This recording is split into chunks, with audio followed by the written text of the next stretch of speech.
Assalamualaikum warahmatullahi wabarakatuh. Innal hamdalillah nahmaduhu wa nasta'inu wa nastaghfiruh wa na'udzu billahi min syururi anfusina wa min sayyiati a'malina. May yahdihillahu fala mudilla lahu wa may yudlil fala hadiyalah. Asyhadu an la ilaha illallah wa asyhadu anna Muhammadan abduhu wa rasuluh. La nabiyya ba'da wa la rasula ba'da. Amma ba'du. Baik anak-anakku yang berbahagia, pada kesempatan hari ini semoga semuanya dalam keadaan sehat walafiat, dalam keadaan segar bugar. Baik, pada kesempatan kali ini kita akan membahas soal PTS kemarin, karena kemarin ada yang request tentang pembahasan soal, maka untuk hari ini kita akan bahas bersama-sama soalnya. Ya, kita akan bahas bersama-sama.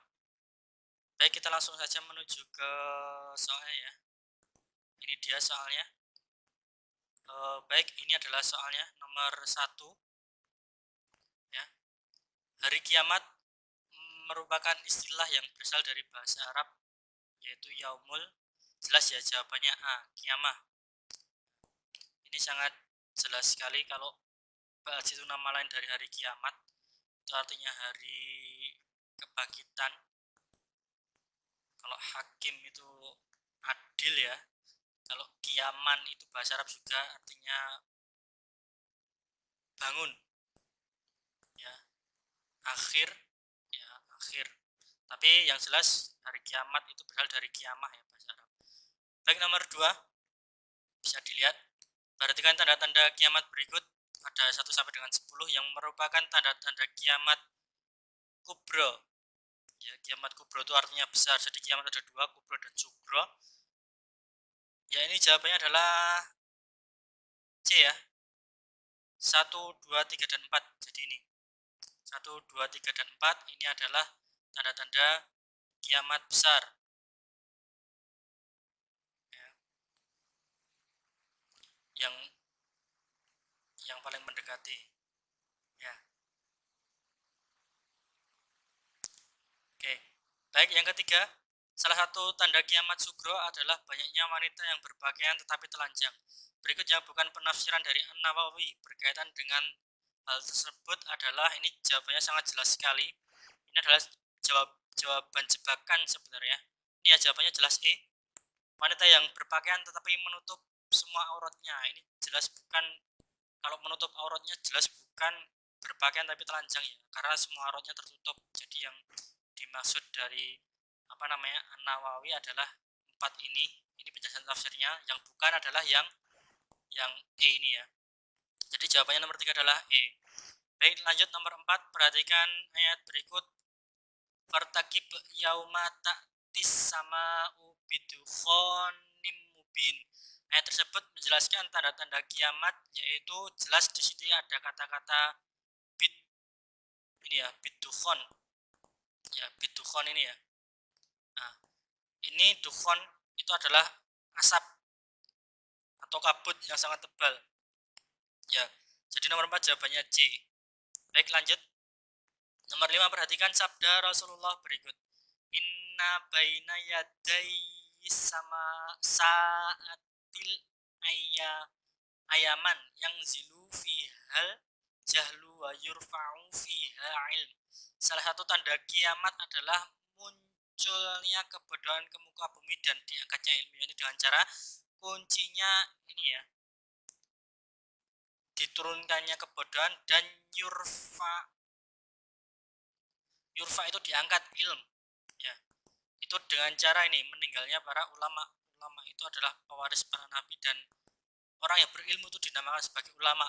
Maka ilmu itu dicabut dengan cara meninggalnya para ulama. Nomor 5 jawabannya B. Nomor 6, berikut yang merupakan dalil yang menjelaskan tentang kapan terjadinya kiamat adalah, nah ini nomor 6 jawabannya A, Al-A'raf 187. Kalian bisa cek sendiri di Quran surat Al-A'raf ayat 187. Baik, lanjut. Nomor 7, nama lain dari hari kiamat adalah Yaumul Ba'ats, yakni ya, hari dibangkitkan manusia setelah kematian. Ya, kalau dibahas itu yaumul jaza. Nah, kalau apa dihitung tuh yaumul hisab ya, itu dihisab dihitung. Baik, lanjut. Manusia tidak beriman akan merasakan penyesalan yang sangat dalam karena selama di dunia mereka telah lalai dan tidak mematuhi perintah agama. Hal ini terjadi hal ini terjadi ada hari kiamat. Di hari kiamat, maka hari kiamat disebut juga sebagai nomor 8. Jawabannya yang hasroh, karena di situ semua hari di mana semua bukan semua orang ya, tetapi hari di mana penyesalan itu benar-benar terjadi. Oke, lanjut. Nomor 9.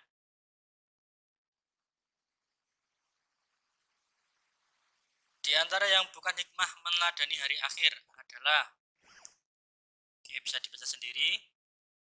Yang bukan ya, berarti jawabannya adalah ini, berbuat sesuai kehendak diri sendiri. Seperti kata Safi ya, jika kamu sudah tidak punya malu, maka berbuatlah semaumu. Oke, nomor 10. Perilaku di bawah ini yang tidak mencerminkan keimanan kepada hari akhir adalah ya, A, B, C, D, E. Bisa dibaca. Jawabannya apa? Oke, jawabannya C ya, menghabiskan waktu untuk berzikir di masjid. Ya, jadi ini bukan mencerminkan keimanan pada hari akhir ya, karena kita harus dituntut bukan hanya beribadah tapi juga bermuamalah. Ya. Nomor 11. Beriman pada hari kiamat dapat diwujudkan dengan contoh perbuatan ya.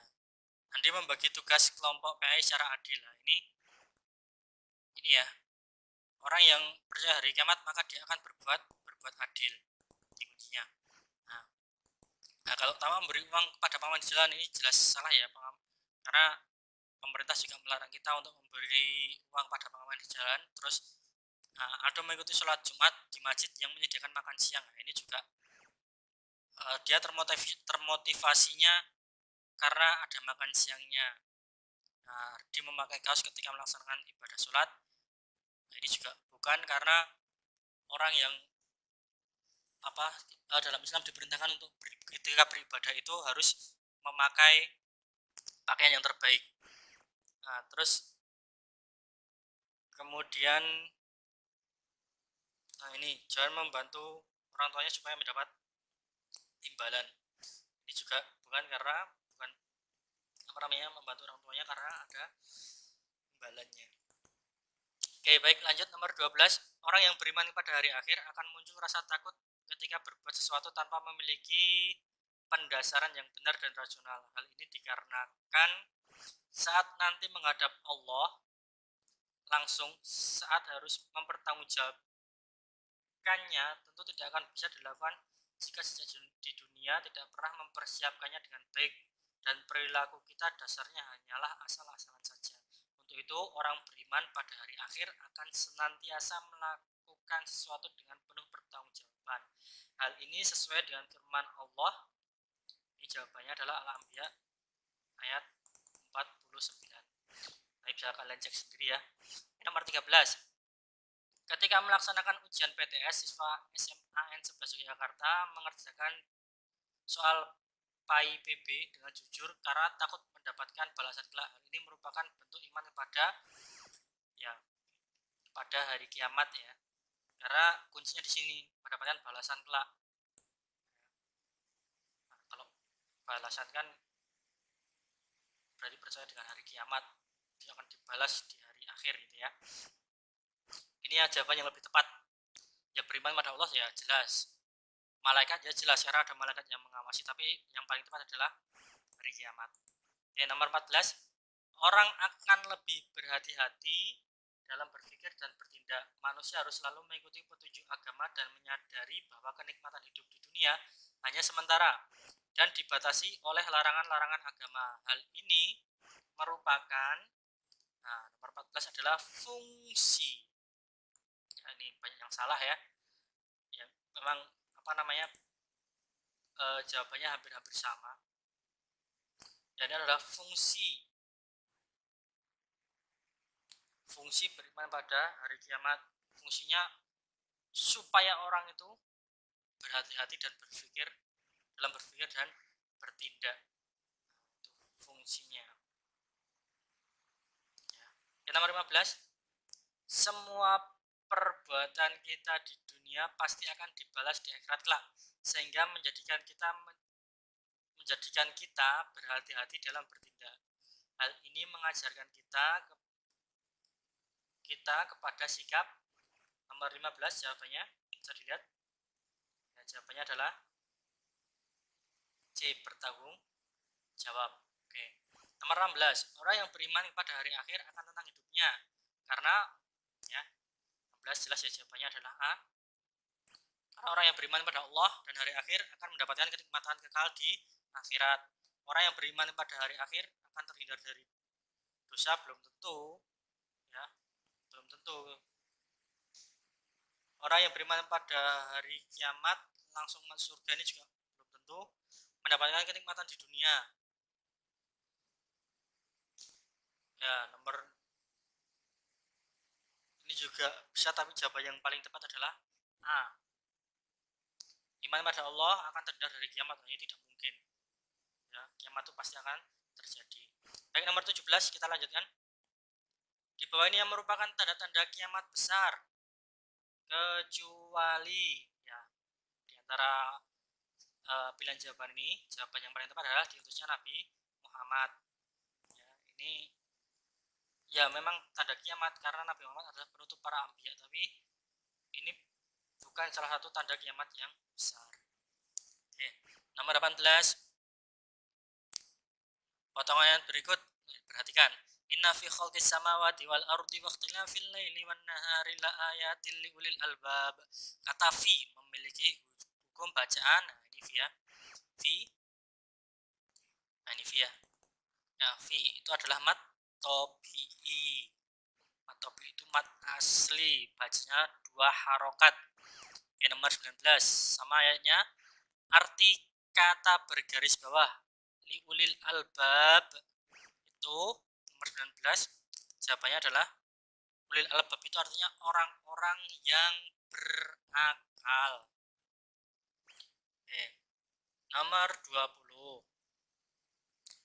perhatikan potongan surat Ali Imran berikut. Rabbana ma khalaqta hadza batilan subhanaka faqina adzabannar. Kata yang bergaris bawah dibaca subhanaka. Subba itu memantul ya. Berarti jawabannya ini adalah ini C, memantul karena qalqalah. Huruf qalqalah itu ada berapa? Seperti TPA ya, ba, jim, dal, ta, qaf ada 5. Jadi baca dan memantul subhanaka. Baik, lanjut nomor 21. Berikut adalah ciri-ciri ulil albab. Ya. Terus pertanyaannya ada 4 ya. Di antara ciri ulil albab adalah mampu berpikir kritis. Yang dimaksud kritis adalah apa? Ya, kritis itu bisa membedakan antara hak dan batil. Ya. Ini jawabannya nomor 21 adalah C. Ya. Kalau ada temanmu kamu misalkan berbuat salah sedikit, loh kamu kok berbuat seperti itu? Nah, itu namanya berpikir kritis. Ya. Oke, nomor 22. Makna yang terkandung dalam Quran surat Ali Imran ayat 191, kecuali ya Allah tidak memiliki anak dan tidak diperanakkan, karena ini terdapat dalam Quran surat Al-Ikhlas. Oke, lanjut nomor 23, cepat saja. Secara garis besar surat Ali Imran ayat 190 dan 191 menjelaskan tentang nomor 23, jawabannya ya berpikir kritis. Oke, nomor 24. Berikut yang bukan penerapan dari berpikir kritis adalah, silakan dibaca sendiri. Baik, sudah? Oke, kira-kira jawabannya apa? Baik, nomor 24, jawabannya ya, jawabannya adalah E, menggunakan akal untuk mencari kesalahan yang ada di dalam Al-Quran. Ya, walaupun mau dicari di Al-Quran itu tidak ada yang salah. Ya, itu termasuk bentuk keimanan kita pada kitab. Oke, nomor 25. Perhatikan pernyataan berikut yang merupakan manfaat dari berpikir kritis ditunjukkan oleh nomor, dibaca sendiri ya, 25. Oke, 1 dan 2, dapat menangkap makna dan hikmah di balik semua ciptaan Allah, semakin termotivasi untuk menjadi orang yang visioner. 26. Agar musyawarah dapat berjalan dengan lancar, maka Quran Surat Ali Imran ayat 159 menekankan kepada peserta musyawarah agar membersihkan jiwanya dengan ya, saling memaafkan dan memohonkan ampunan kepada Allah. Jadi kalau ada musyawarah memang lebih baik diawali dengan berdoa dan istighfar. Nomor 27, lanjut. Perhatikan pernyataan berikut, baca sendiri ya, banyak banget.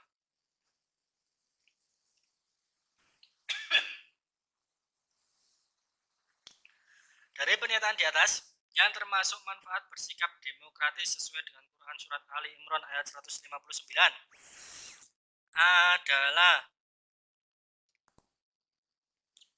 jawabannya adalah D25 dan 6. Oke, lanjut. Nomor 28. Perhatikan potongan ayat Quran Ali Imran ayat 159 berikut ini. Susunan hukum bacaan yang benar adalah talahum. Ini adalah bacaan apa?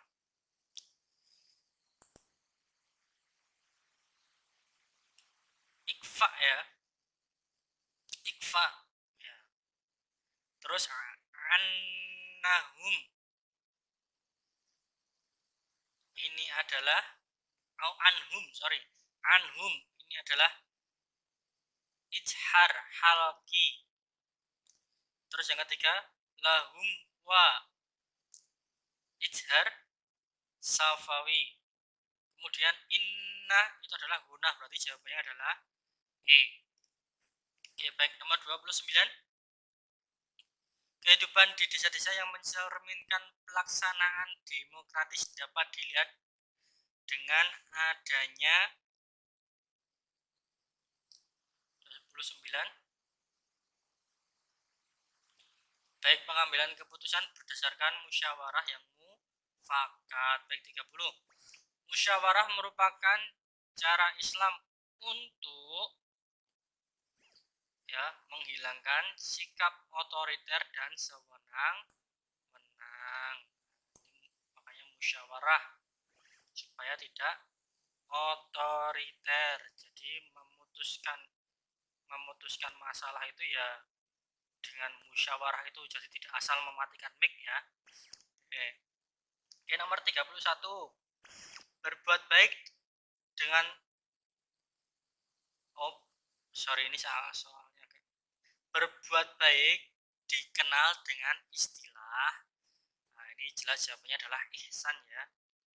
Oke, berikut adalah perintah Allah yang tercantum dalam Quran Surat Al-Baqarah ayat 83, kecuali ya. Oke, nomor 32, jawabannya adalah E, perintah menunaikan zakat. Nanti kalian bisa cek sendiri di Al-Qur'annya. Oke, nomor 33, salah seorang tidak akan ada maknanya apabila tidak mengetahui rukun sholat, karena rukun sholat itu berupa ya, apa jawabannya? Jawabannya adalah keikhlasan dan ketundukan. Oke, nomor 34, di bawah ini yang merupakan macam-macam ihsan adalah macam-macam berbuat baik. Nomor 34, ya ini ihsan kepada Allah dan sesama manusia. ihsan ya. Jadi berbuat baik kepada Allah dan berbuat baik kepada manusia. Baik, nomor 35. Bentuk ihsan kepada Allah Subhanahu wa taala adalah ya ini ya, ihsan itu ketika kita beribadah seolah-olah melihat Allah. Ya, jika kita tidak mampu melakukannya, maka sesungguhnya Allah yang melihat kita. Itu yang harus kita tanamkan, perilaku ihsan kepada Allah. Ya, bahwa perbuatan kita itu akan selalu diawasi oleh Allah. Salah satu macam ihsan adalah ihsan kepada orang tua. Bentuknya mentaati segala perintahnya. Sikap kita jika seorang tua memerintahkan kita berbuat maksiat adalah maka kita harus menolaknya dengan halus karena tidak sesuai dengan syariat. Ya, ya kita tidak boleh menjauhi orang tua meskipun orang tua kita bersalah. Ya, juga jangan turut meskipun orang tuanya dosanya ditanggung orang tua, tapi kita tidak boleh mentaati atau menuruti orang tua yang berbuat maksiat. Itu bukan bentuk bakti, ya, bukan bentuk bakti pada orang tua. Baik, nomor 37. Perhatikan ayat berikut.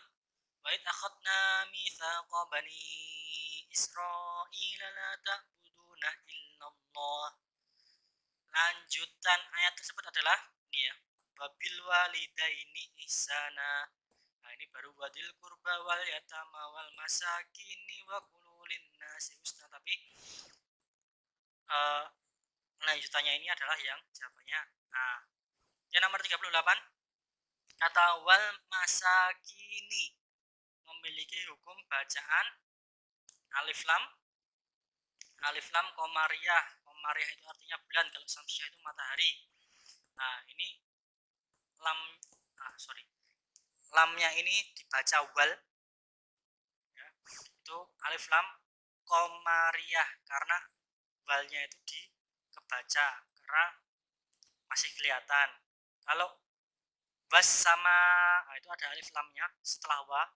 Kenapa alif lamnya tidak dibaca? Karena alif lam samsiah. Kalau samsiah itu artinya matahari, jadi blereng, jadi nggak kelihatan, jadi langsung was sama itu ya. Kalau ini dibaca wal masakin. Yang nomor 39, bentuk ihsan kepada hewan adalah ini menyembelih hewan dengan adab yang baik. Jadi kalau menyembelih hewan itu ada adabnya, tidak langsung membunuh ya, harus diawali dengan membaca asma Allah, bismillah, terus kemudian harus sekali tebas dan lain sebagainya. Baik, nomor 40. Jika manusia tidak beruntung dalam memperoleh karunia Allah, hal itu bukanlah kepadanya, melainkan kualitas dan kemampuannya belum maksimal. Oleh karena itu hendaknya kita senantiasa sabar dan tawakal. Tawakal itu artinya berserah diri kepada Allah.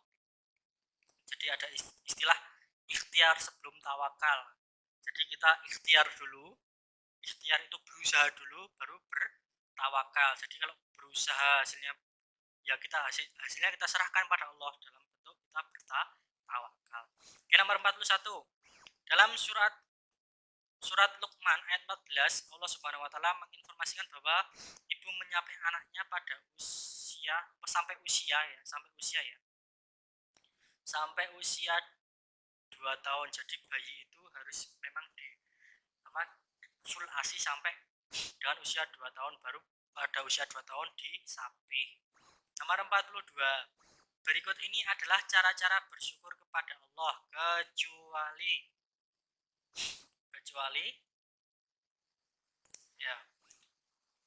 kecuali apa?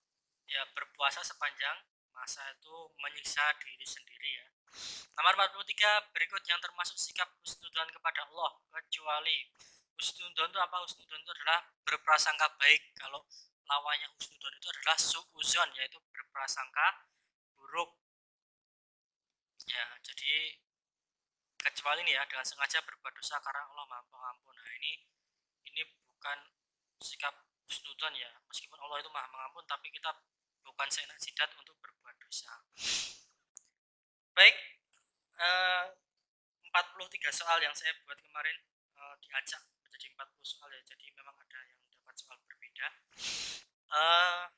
Itu sedikit kita bahas hari ini, semoga bisa bermanfaat, silahkan dipelajari kembali. Baik, terima kasih atas partisipasinya pada pembelajaran kali ini. Jika ada pertanyaan silahkan langsung WA saja ya, Baik, terima kasih, kurang lebihnya dari saya mohon maaf. Kita akhiri dengan bacaan alhamdulillah bersama-sama. Alhamdulillahirabbil alamin. Akhirul kalam, wassalamualaikum warahmatullahi wabarakatuh.